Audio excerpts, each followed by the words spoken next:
જય માતાજી, જય સાળંગપુર દાદા, જય શ્રી કૃષ્ણ, ઓમ નમો શિવાય અને જય સ્વામિનારાયણ। કેમ છો બધા? સ્વાગત છે તમારું દમુ શ્લોક ચેનલમાં। તો આજે આપણે 2025ની છેલ્લી એકાદશી એટલે કે પુત્રદા એકાદશી વિશે જાણીશું અને સાંભળીશું। તો આજે તમે આ વિડીયોમાં અંત સુધી જોડાયેલા રહેજો। વર્ષ 2025ની છેલ્લી એકાદશી 30 ડિસેમ્બરે છે અને આ દિવસે પોષ માસના શુક્લ પક્ષની પુત્રદા એકાદશીનું વ્રત કરવામાં આવે છે। આ વ્રત સંતાન સુખ અને સૌભાગ્યની કામનાથી કરવામાં આવે છે। એવી માન્યતા છે કે આ વ્રતથી સંતાન સંબંધિત બધી જ પરેશાનીઓ દૂર થઈ જાય છે। તો આજના વિડીયોમાં આપણે આ વર્ષની 2025ની પોષ માસની એકાદશી ક્યારે છે, 30મી છે કે 31મી ડિસેમ્બરે, તો પારણા ક્યારે કરવા, આ બધું જ આપણે આ વિડીયોમાં જોઈશું। સનાતન પરંપરા અનુસાર ભગવાન વિષ્ણુની જગતના પાલનહાર મનાય છે અને તેમને પ્રિય એવી આ એકાદશી છે। આ દિવસે ભગવાન વિષ્ણુનું ભક્તો આરાધના કરે છે, પૂજાપાઠ કરે છે, જેથી જીવનમાં આવતા કષ્ટો દુઃખો દૂર થાય છે અને આ દિવસે મનોવાંછિત ફળ પ્રાપ્ત કરવા માટે એકાદશીનું વ્રત કરવામાં આવે છે। 2025ના વર્ષની છેલ્લી એકાદશી એટલે કે પુત્રદા એકાદશી। પુત્રદા એકાદશી એ એમનું નામ જ સાર્થક કરે છે, કેમ કે આ એકાદશી સંતાન સુખ આપનાર છે। તો આ એકાદશીના મુહૂર્ત વિશે જાણીએ તો આ એકાદશી ક્યારે છે અને પારણા ક્યારે કરવા। આ પોષ માસના શુક્લ પક્ષની એકાદશીનો પ્રારંભ થાય છે 30મી ડિસેમ્બર 2025ને સવારે 7:50 તેમજ આ એકાદશી પૂર્ણ થાય છે 31 ડિસેમ્બરે 2025ને વહેલી સવારે 5 વાગ્યે પૂર્ણ થાય છે। આમ આપણે જોઈએ ને તો એકાદશી ઉદ્યાતિથિ પ્રમાણે રહેવાય છે, પરંતુ જ્યારે સૂર્યોદય થતો હોય ત્યારે એકાદશીની તિથિ હોવી જોઈએ। માટે પહેલા દિવસે 30મી તારીખે સૂર્યોદય થતો નથી, કેમ કે સૂર્યોદય સમયે ત્યારે ડિસેમ્બર 2025 10મી છે અને મંગળવાર છે, તેથી દસમયુક્ત એકાદશી તારીખ 30મીએ રહેશે।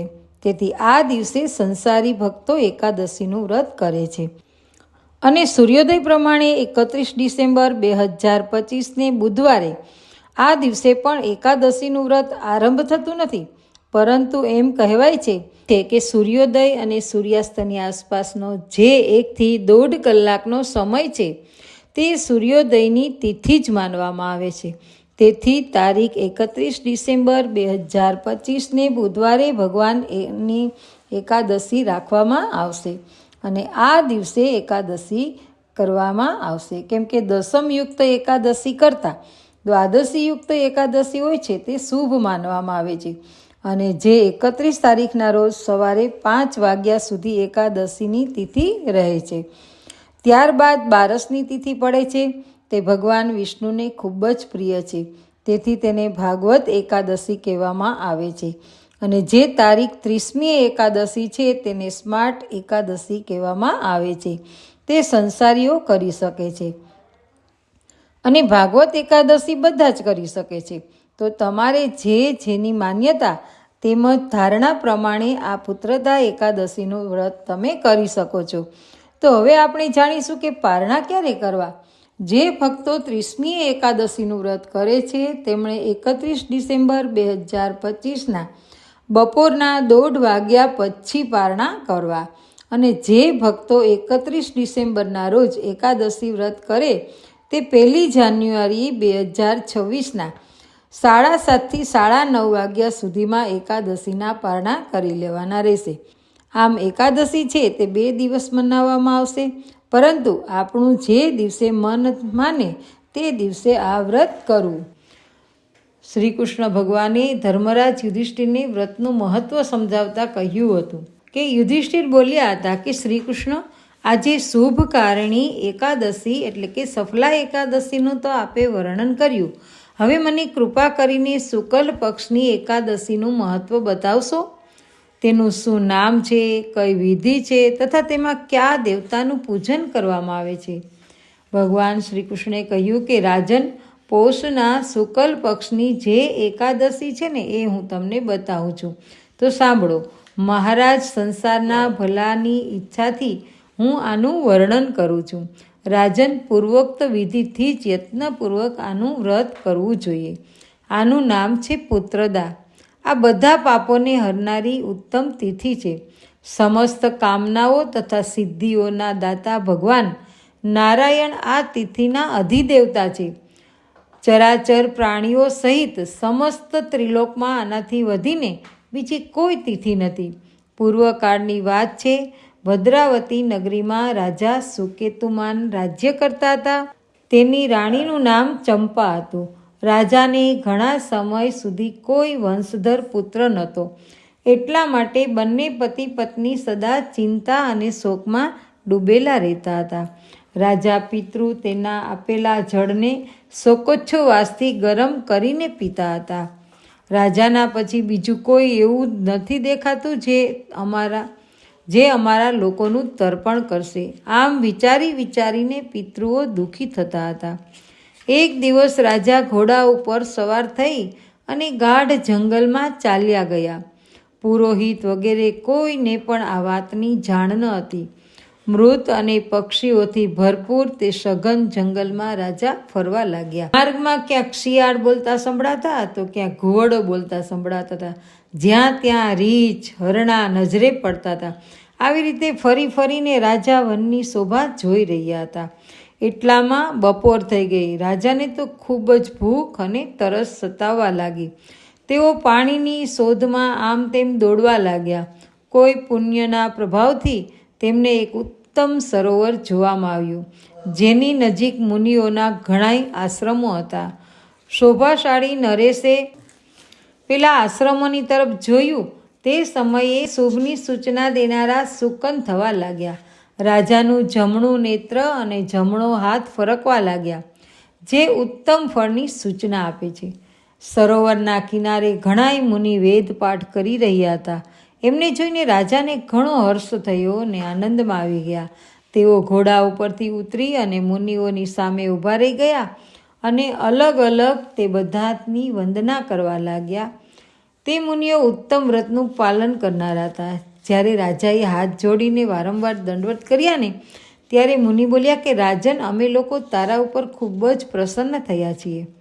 રાજા બોલ્યા, આપ કોણ છો? આપના નામ શું છે?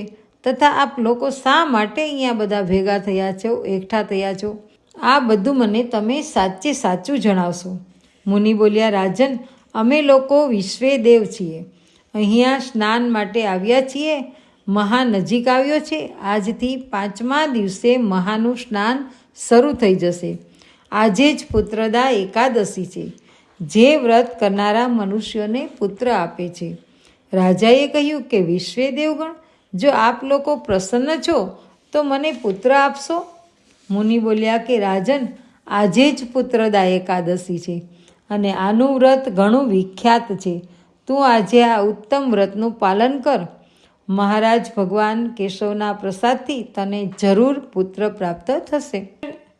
ભગવાન શ્રી કૃષ્ણ કહે છે કે યુધિષ્ઠિર, આ રીતે પેલા મુનિઓના કહેવાથી રાજાએ ઉત્તમ વ્રતનું પાલન કર્યું. મહર્ષિઓના ઉપદેશ મુજબ વિધિપૂર્વક પુત્રદા એકાદશીનું અનુષ્ઠાન કર્યું. પછી દ્વાદશીએ પારણું કરીને મુનિઓના ચરણોમાં વારંવાર મસ્તક નમાવી ને રાજા પોતાને ઘરે આવ્યા. ત્યાર પછી રાણીએ ગર્ભ ધારણ કર્યો. પ્રસવકાળ આવવાથી પુણ્યકર્મા રાજાને તેજસ્વી પુત્ર પ્રાપ્ત થયો. જેણે પોતાના ગુણોથી પિતાને સંતુષ્ટ કરી દીધા તે પ્રજાઓનો પાલક થયો. એટલા માટે રાજન, પુત્રદાનું ઉત્તમ વ્રત જરૂર કરવું જોઈએ. મેં લોકોના ભલાને માટે તારી સામે આનું વર્ણન કર્યું છે. જે મનુષ્ય એકાગ્રચિત્ત થઈ અને પુત્રદાનું વ્રત કરે છે ને તેઓ આ લોકમાં પુત્રને પામી મૃત્યુ પછી સ્વર્ગગામી થાય છે. આ મહાત્મય વાંચવા અને સાંભળવાથી અગ્નિષ્ટોમ યજ્ઞનું ફળ મળે છે. આવી રીતના ભગવાન શ્રી કૃષ્ણએ ધર્મરાજ યુધિષ્ઠિરને એકાદશીનું મહાત્મય સંભળાવ્યું. આપણે એકાદશી ઉપર શું કરવું જોઈએ? તો એકાદશી ઉપર ભગવાન અને મહાલક્ષ્મીની પૂજા કરવી જોઈએ. આ દિવસે બ્રહ્મ મુહૂર્તમાં સ્નાન કરીને ભગવાન સમક્ષ વ્રત અને પૂજાનો સંકલ્પ લેવો જોઈએ. ઘરના પૂજા સ્થાનને સાફ કરી ભગવાન વિષ્ણુ અને માતા લક્ષ્મીની પ્રતિમા અથવા તો ફોટો પ્રસ્થાપિત કરવો જોઈએ. પૂજામાં સૌથી પહેલાં ભગવાન ગણેશનું સ્મરણ કરવું, પછી વિષ્ણુ ભગવાનને જળ, પંચામૃત, ચંદન, પુષ્પ, તુલસીદળ અર્પણ કરવું. માતા લક્ષ્મીને કમળ અથવા તો લાલ પુષ્પ, સિંદૂર અને અત્તર અર્પણ કરવું. ધૂપ દીપ પ્રગટાવવો અને વિષ્ણુ સહસ્ત્રનામ, લક્ષ્મી સ્તોત્ર અથવા તો ઓમ નમો નારાયણ મંત્રનો જાપ કરવો. અંતમાં એકાદશી વ્રત કથા સાંભળવી અથવા વાંચવી. પૂજા પછી આરતી કરી અને ક્ષમા પ્રાર્થના કરવી. એકાદશી વ્રત કરનારને અન્ન, ચોખા, ઘઉં, કઠોળ તેમાંથી બનેલા વ્યંજનોનો ત્યાગ કરવો જોઈએ. આખો દિવસ ભૂખ્યા રહેવું શક્ય ન હોય ને તો ફળ કે દૂધનું સેવન કરી શકાય. વ્રત કરનાર વ્યક્તિએ દિવસભર ભગવાન વિષ્ણુના નામનો જાપ કરવો, ભજન, કીર્તન અને વ્રત કથાનું પઠન કરવું. જૂઠ, ક્રોધ, નિંદા, હિંસાથી દૂર રહેવું. જો શક્ય હોય ને તો રાત્રિએ જાગરણ કરવું. ભગવાન વિષ્ણુના મંત્રનો જાપ કરવો. બીજા દિવસે દ્વાદશી તિથિ ઉપર વિધિપૂર્વક પારણા કર્યા પછી વ્રત પૂર્ણ થાય છે.